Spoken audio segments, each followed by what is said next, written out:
killing of an endangered silverback gorilla named Harambe at the Cincinnati Zoo. The animal can be seen on video grabbing and dragging a little boy who somehow got into the gorilla enclosure.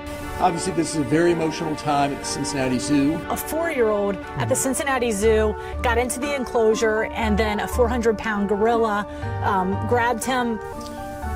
But that child's life was in danger. And people who question that, or are Monday morning quarterbacks, or second guessers, don't understand that you can't take a risk with a silverback gorilla. Did you see how he jerked him? When the minute I saw that video, when he got jerked like that, I said, oh God, I don't want to see the rest of this. I know what would happen. I know you'll see photos, videos, say, gosh, it doesn't seem dangerous. We're talking about an animal with one hand that I've seen take a coconut and crunch it. To take a green coconut and do anything to it, it takes a hatchet, it takes a sledgehammer. You cannot even open the green coconut. A gorilla can go like this, like that, squish it. They're very big, 3 times bigger than a man, 6 times stronger than that. This is a dangerous animal. I can sit here and I'll bet my life on this. That child will not be here today.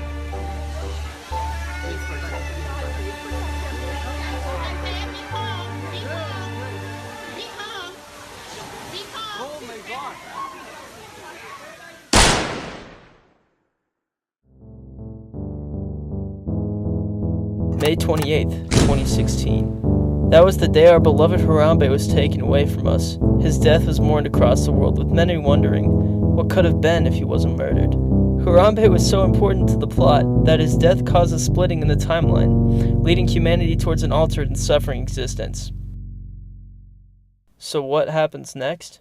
Global outrage. After Harambe's death, people aren't happy. All the attention on Harambe's death leads to discussions about animal rights and how to prevent something like Harambe's death from happening again. Governments around the world start funneling their resources in protecting endangered species. One government, or the Communist Party of China to put it specifically, decided it would be a great idea to crack down on the wildlife trade. Now, from an onlooker's perspective, you'd think this would be a good idea, right? Well, yes, technically, but also it led to more animals that would have been naturally, unalived to be roaming freely outside. One such of those animals being bats. And what do bats do? Eat, sleep, urinate? If you guessed a pandemic to spread across the world and kill millions, you can have a gold star and one of those McDonald's coupons for the free ice cream, even though they always expire 1 month before you even try to use them. As it turns out, bats are natural carriers of the coronavirus. What's that? You don't even know what the coronavirus is? Nerd. It's a family of viruses that can cause respiratory illnesses, droplets ranging from the common to more severe virus, and I did not search that up. Now that there's a higher population of bats in China, they can start populating new areas, ones with large human populations, and that can only be a good thing, right? One day in Wuhan, China, a guy decided, hey, I could really go for some pangolin right now. And if you didn't know what a pangolin is, I wouldn't blame you. It looks like this, and why in the actual fuck was anybody trying to eat this? It turns out that the pangolin he had just bought was a carrier of a new strain of coronavirus called COVID-19, which was transferred to the pangolin from one of those sick-looking abominations of nature. The pandemic had spread like a wildfire, with millions dead and many without jobs. Society as a whole became more and more Society became more and more isolated. In the aftermath of COVID-19, there became an acceleration in technological advancements. I'm gonna love myself.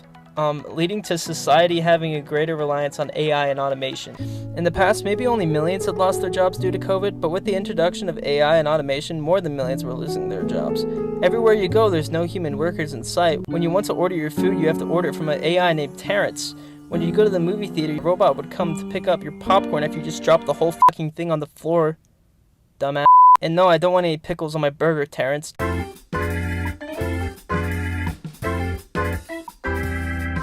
Now, when I call it the Great War, you would think it's the first, but you'd be wrong. It's actually the third. So it would be technically called the Great War, but that's just stupid. So, as economic tensions mounted worldwide, so did social and political tensions. New governments gained power, promising stability in a world on the brink of chaos. Democratic institutions weakened and global cooperation faltered. With escalating conflicts over dwindling resources, environmental catastrophe became inevitable. The planet's ecosystems, already fragile, began to collapse under the strain of human activity. As the environment deteriorated and conflicts intensified, the global infrastructure that supported modern civilization began to unravel. Food and water shortages, disease outbreaks, and societal breakdowns led to mass mortality. In the end, the last human stood at the graves of billions, and in his final breath said, "What would have happened if Harambe didn't die?" The child had fallen into the enclosure. Harambe came towards him not to hurt him, but to protect him. When the guns were pointed at Harambe and the order to kill on sight was placed, the man stood up and said, no thank you, I'm not gonna kill that endangered gorilla, you twat."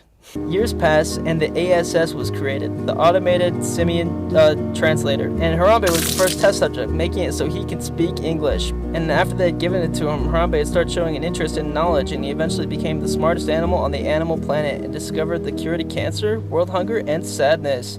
He was voted most attractive gorilla on Times magazine and eventually became the president of the whole earth. On his deathbed, billions watched on live television as his final words were, "I hope I have done enough to please you." And society prospered for years, living happily and teaching the powerful words of Harambe until the eventual heat death of the universe.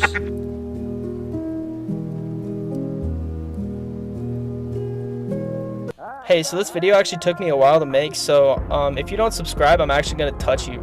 And if you don't believe me, here's your IP address.